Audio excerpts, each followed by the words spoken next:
And so here I am in my cabin on board the Loire Princesse, and I'm going to take you on a tour of the ship, the cabin, and some of the places that we visited on the Loire cruise.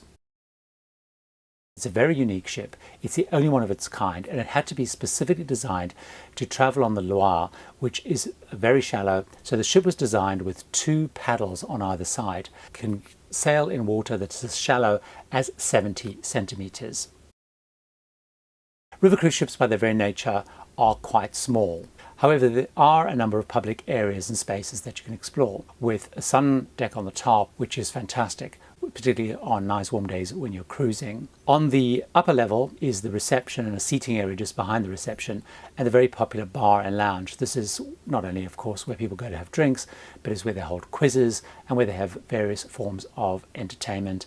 On the lower level is the dining room, and here is where you get served a buffet breakfast, a 3-course lunch, and a 3-course evening meal. The cuisine is French, and it's done in partnership with chefs who all have Michelin stars.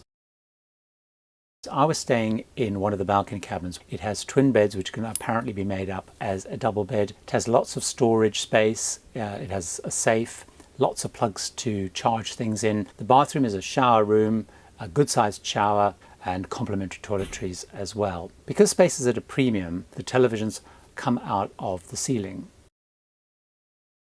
So let me talk a little bit about some of the places we visited. Most of the tours in these places are optional, i.e. you pay extra for them. So on the first day we were in Nantes, and in Nantes we got to explore the city on a walking tour. We saw the opera house, we saw some beautiful buildings, and then also went to the cathedral and also the magnificent castle. The next day saw us in the magical city of Clisson, and here we got to see the medieval side, which is where there was a huge chateau which is now ruins, and explored the Italian-inspired side of the city, including the Notre Dame Cathedral. After Clisson we headed out to a Muscadet vineyard, where we heard about how the wine is made, and also got to try 3 wines, a Muscadet wine, a Chardonnay, and a sparkling wine. The next day saw us in Angers, again another walking tour. This took us to another huge and impressive chateau.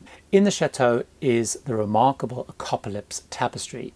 This is many hundreds of years old. It's over 100 meters long. We explored the streets and also visited the cathedral, which is huge. One of the absolute highlights in terms of excursions was on day 5.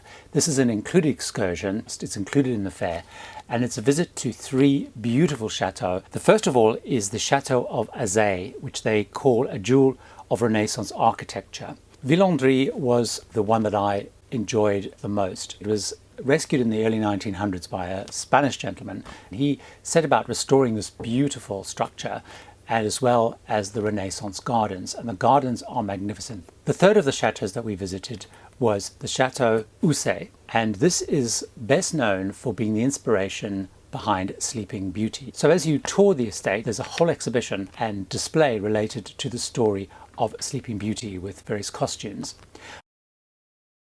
The great thing about the Loire is that you basically have it to yourself.